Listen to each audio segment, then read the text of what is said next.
Halo pemirsa program Itu VVIP, kembali hadir menyapa Anda masih bersama saya, Gesmi Sitanggang. Pemirsa, pada episode kali ini kita akan berbincang-bincang dengan Duta Besar Indonesia luar biasa berkuasa penuh untuk Kerajaan Norwegia dan Republik Islandia, Todung Mulya Lubis. Ya, halo Bang Todung, apa kabarnya ini Bang? Di tengah pandemi Baik, saat baik. ini, Selamat malam di Jakarta dan Indonesia. bagaimana aktivitasnya akhir-akhir ini Bang Todung? Boleh diceritakan apalagi di tengah pandemi saat ini? Ya, kita sudah mulai mengalami perbaikan-perbaikan yang cukup signifikan, ya, Mhm. sangat rileks ya. Jadi kita tidak mengenakan masker seperti biasa. Jadi kondisi di Norwegia dan Islandia relatif sudah lebih aman ya, lebih nyaman Mhm. dan seolah-olah seperti tidak ada pandemik ya di sini. Walaupun kita mesti juga berhati-hati Baik. ya, karena ya banyak juga yang OTG tentu Hmm. ya, yang tidak kelihatan, tidak ada gejala sama sekali ya. Tapi all in all kita sangat nyaman di sini ya, sudah tidak ada distansi, tidak ada masker, tidak ada pembatasan, kita bisa makan di restoran, kita bisa ke kantor, kita bisa kemana-mana. Jadi ya syukur alhamdulillah lah ya, sudah Hmm. bisa lebih nyaman seperti sekarang ini. Ya, dengan kata lain, kondisi di sana sudah kembali normal ya, Bang. Tapi boleh diceritakan sedikit, Bang, bagaimana kondisi pada saat di sana pada saat pandemi masih masih merebak dan masih kondisinya masih cukup tinggi. Eh, kita sih mengalami pandemik ya Hmm. sejak bulan Maret 2020 ya.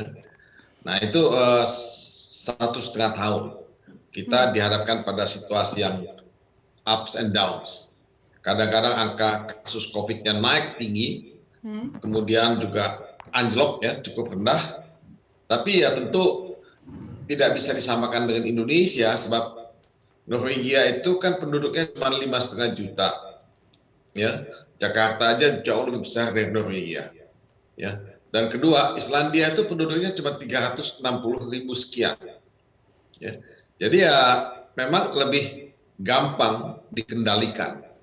Nah, apalagi rakyatnya kan kaya dan mereka sadar hukum, sangat sadar dengan kesehatan, makanya berlomba-lomba untuk ikut program vaksinasi. Nah, kalau diminta work from home, mereka work from home. Hmm. Kalau harus pakai masker di bus kota atau di kereta api, mereka semua pakai masker kereta api dan di bus kota.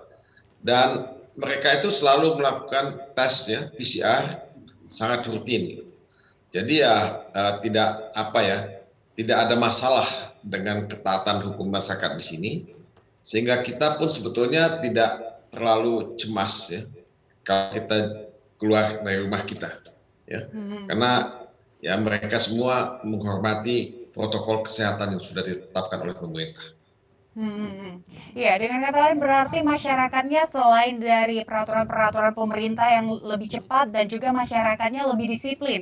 Jika dibandingkan Ya, dengan penanganan di Indonesia, menurut Bang Todung, apa nih yang harus diambil, mungkin yang boleh dipelajari Indonesia? Karena saat ini kondisi di Indonesia sebenarnya sudah mulai membaik, tapi masih belum bisa sama seperti yang ada di sana.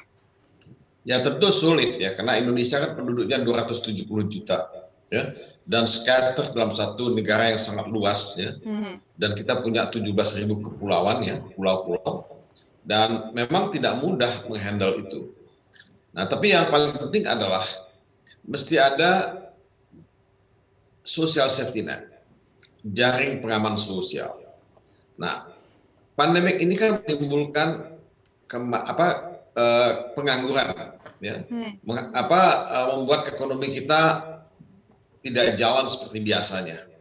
Banyak sekali perusahaan yang bangkrut ya, banyak sekali perusahaan-perusahaan yang tidak bisa beroperasi, rumah makan ya, mall dan sebagainya.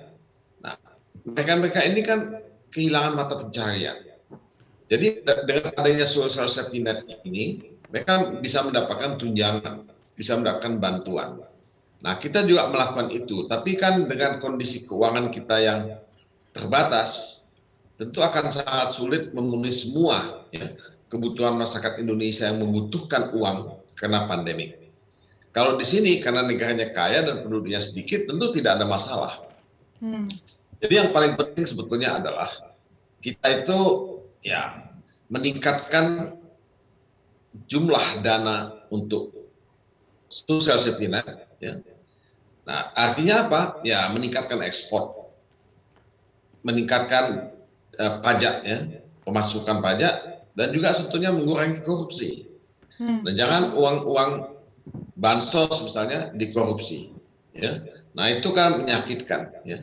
Masa uang bansos untuk rakyat kecil itu dikorupsi, ya. Ya hal-hal semacam itu yang mesti dilakukan. Jadi memperbaiki governance, ya. Tata kelola pemerintahan yang baik. Baik, memperbaiki governance ini menjadi salah satu perubahan yang mungkin nanti bisa dianut oleh negara kita supaya bisa lebih baik lagi ke depannya. Ya, Bang Todung, kalau tidak salah Februari 2018 kemarin itu Bang Todung ditunjuk menjadi Dubes Republik Indonesia untuk Norwegia. Boleh diceritakan Bang Todung ini betah nggak selama di sana? Ya, kalau ditanya betah atau tidak betah, ya home is home, ya. Jadi ada yang bilang home sweet home. Jadi orang mesti kembali ke tanah airnya.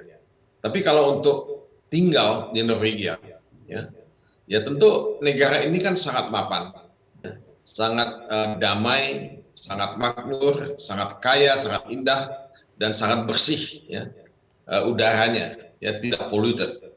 Ya tentu menyenangkan, sangat menyenangkan. Cuman kan bagaimanapun hidup di negara sendiri pasti lebih enak ketimbang hidup di negara orang lain. Ya, jadi dalam 3,5 tahun saya berada di Norwegia, tentu ya selalu saya ingin kembali ke Indonesia, ya, walaupun kita bisa melakukan video call, ya, Zoom, ya, hampir setiap hari dengan teman-teman di Indonesia.